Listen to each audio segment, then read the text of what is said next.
Hello viewers. Well, the Forza Horizon 3 demo was released this week. A couple of weeks ago I managed to get a go on the final game, and of course we were previewing the game, seeing it running in 4K on the PC. Very impressive, demonstrated by Ralph Fulton. I caught up with Ralph Fulton, the game director behind Forza Horizon 3, ask him a bit of the background behind the game, the production process, how we've got to where we've got, and about some of the key features as well. So let's see what Ralph had to say.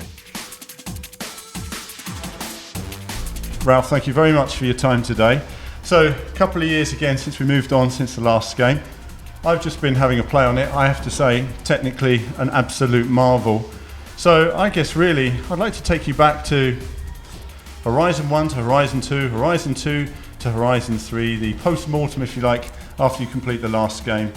Where did all these ideas come from? How do you begin? What do you learn from? So we're going back 2 years. So we've been in development just under 2 years. We start basically, we maybe take a weekend off after the launch of the game, and then we go back to it and we start thinking about where we can take this next. We were incredibly happy with the reception to Horizon 2.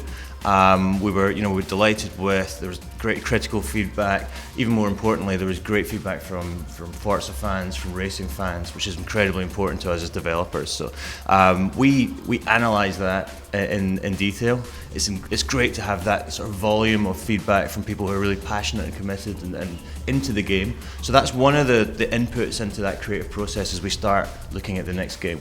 We look at what people are saying, what they love, what they don't love, and all of that's great feedback to us, and I expect we'll get that in Horizon 3 as well. We look forward to receiving that feedback. And then there's also, I think, an obligation on us as developers to think of what is new, to surprise people perhaps, to take the game to places where perhaps people weren't expecting, but which we believe they will love.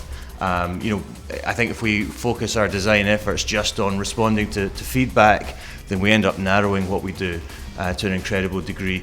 We obviously take that feedback on board, but we also want to surprise and delight people. I think we've done that with Forza Horizon 3 in a number of different respects, and I think from a post-mortem point of view, and you mentioned the technical marvel that is this game, and I agree with you. I am constantly stunned by how good it looks, what an almost generational leap it appears over Horizon 2, which was by no means a bad-looking game, right? It was a good-looking game, but we've really taken it on, and that is down to a number of things. It's down to an incredible team at Playground. I'm not just talking about engineers, I'm talking about artists as well, and our designers and our audio designers, who have all really sort of doubled down on how they can bring this kind of improvement to the game.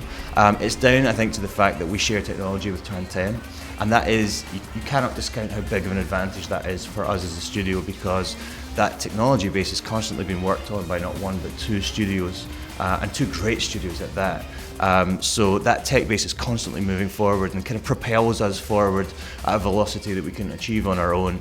And finally, I guess this is almost a side note, this is the first time in the Horizon series history that we've been continuing from the platform that the last game was built on. If you remember, we were building for an open world game with 360 with the first game, so there was a lot of tech investment there, and then we moved to Xbox One with Horizon 2. We've almost had that platform to build on for the last 2 years, and that's why I think you see such a great looking game, particularly behind us running on Windows 10 PC and in 4K. You can see just how far the game has come. Well, it does look absolutely amazing. I think one of the things I noticed, actually, I turned assists off at Gamescom and I hit a puddle, and I had the Forza puddle effect. I noticed a little bit of drifting. I thought, oh look, there's a little bit of import, and it's it's even down to the physics, but also down to like you say, technical detail, just the visuals, the look. I mean, there's all these different studios. I don't know how you model all the cars. I don't know if it's done in-house or if they're modeled and put together sort of in a modular structure. Mm-hmm. But either way, I look at Forza Motorsport in general, and I see a very organised development structure there. This does this, and then it'll be ready at this time. It's amazing what you come up with. So I know it's a lot more open world this time. People saw Lamborghinis going off-road in Forza Horizon 2, and they said, no, we want some proper off-road vehicles. So tell me a bit about that. So I think that comes down to the location that we've chosen and built this time, which is Australia. the big thing we wanted to achieve there to give to our fans was environmental diversity, right? We wanted it to be a more diverse world than last time. That was the lens that we looked at all the different possible locations through, and the reason why Australia won in the end is because it's just an incredibly diverse country. It has, the outback we can see behind us, but it also has rainforests and the coast and cities as well. So that's why we went to Australia, and that then meant that there is, being Australia, a ton of off-road environment to navigate, which then started us looking, when we were looking at our car list, at the vehicles which could best take advantage of that kind of terrain. So behind us we've got the 2017 Ford Raptor. We've actually introduced an entirely new vehicle class in Forza, and it's not often we get the chance to do that. We're always adding new cars, but adding an entirely new vehicle class is rare for us. But we've added extreme buggies, off-road buggies to the game, which you may have played already in your playthrough. So they are just perfect for skipping over the dunes of the outback, and it's very much, now that we've got a car list of 350 plus, it's the right tool for the job in this game. That's not to say that you can't take a Lamborghini off-road, much to the imagined horror of many of our fans. What you will find this time is that that's not advantageous, right? So we've done a lot of work on suspension modelling, we've done a lot of work on tyre compounds, particularly how those tyre compounds interact with different surfaces within the game. And now you will see, I think, as you play through the game, you will see there is a disadvantage to taking a low-slung, hard suspension supercar along a beach, for example, whereas the Raptor is going to eat that kind of terrain up. So again, it's the right tool for the job. And with the game really allowing you to choose how you want to play through the Horizon Blueprint feature, you're able to choose terrain and vehicle types in a really creative fashion as a player. So we've got incredible visuals, we've got a wonderful playground environment to go into. We've got these off-road vehicles, but cars in general, 350 cars to launch with. I mean, that's a staggering amount of cars, all with cockpit cam. Yeah. And we've just seen the announcement of the Warthog coming today as well, and of course the S14 competition. Tell me about some highlights in some of the cars that are different in this Forza Horizon, and some things perhaps you personally are glad to get in there. So we announced in the final lot of cars last week, and I think you guys covered it, because why wouldn't you cover it? The Reliant Regal Supervan, which is I think for me, and certainly I know the guys on the car team back at Playground, it's been kind of a labour of love. We've wanted to get that car into the game. We've never done three-wheelers before, and it's the sort of vehicle, right, which is never going to get into any other racing game. Like mainstream racing games, never going to get a look in.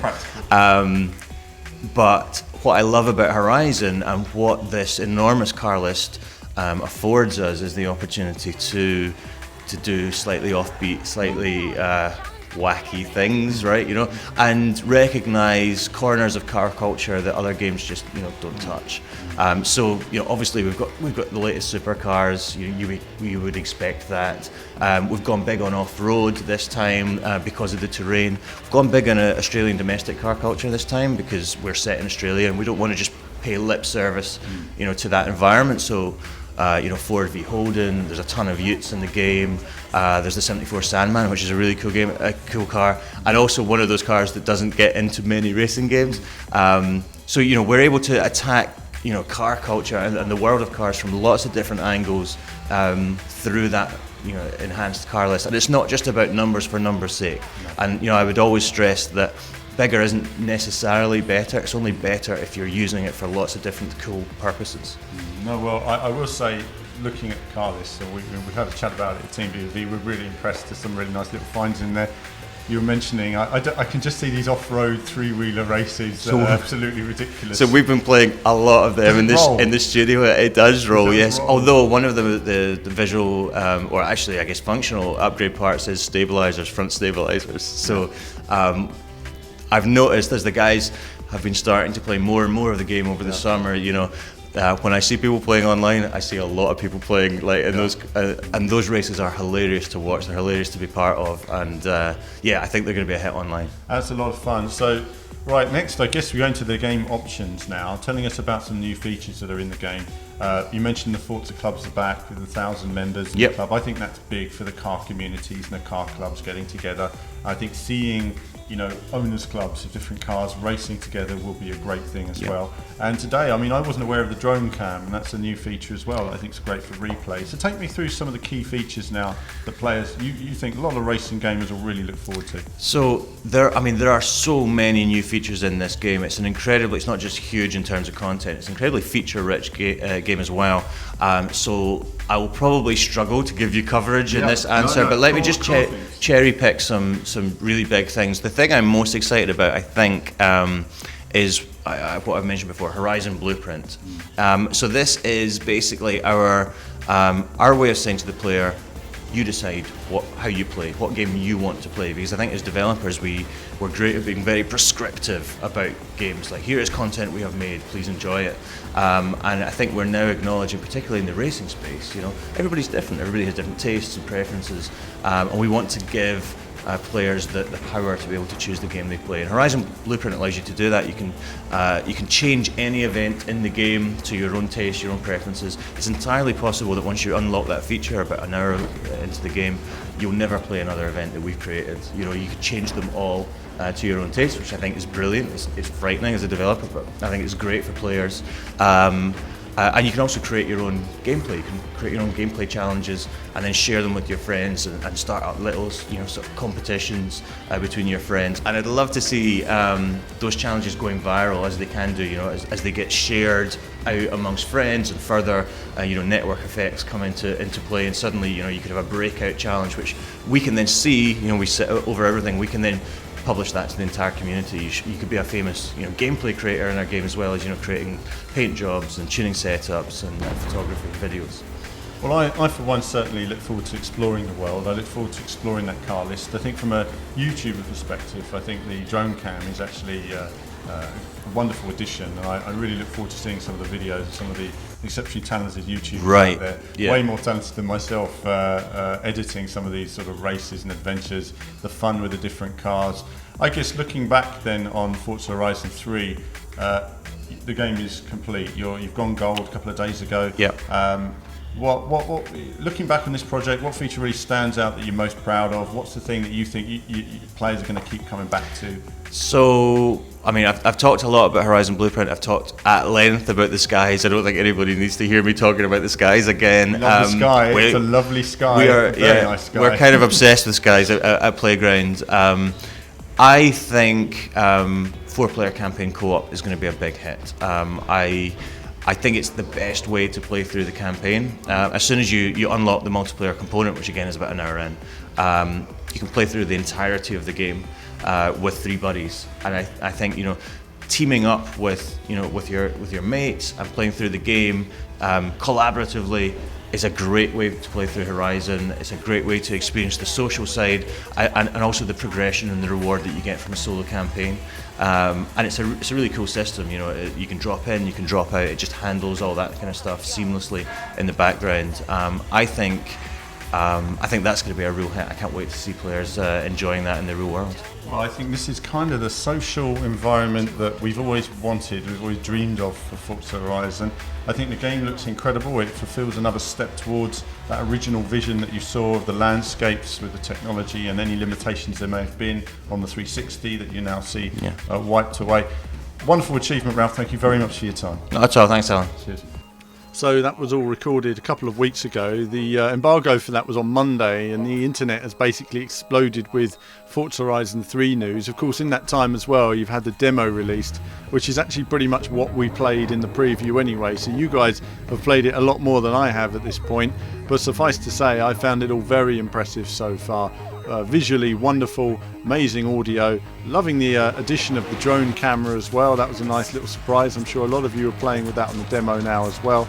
And for me, I just want to play the final game. It's such a rich environment. There's so much to see and to do, and to explore that in 4-player co-op I think will be brilliant. I haven't played it with a wheel yet. I do look forward to playing it, testing it with a wheel at some point as well. I'm not certain if the demo works with a wheel, but if it does, do let me know in the comments. But either way, I think very impressive. The vision of Forza Horizon in this preview event was clear. I think we've always seen the scale and the ambition of it, and the fact that they're reaching this on this current hardware is always amazing to see. Well done to Playground Games.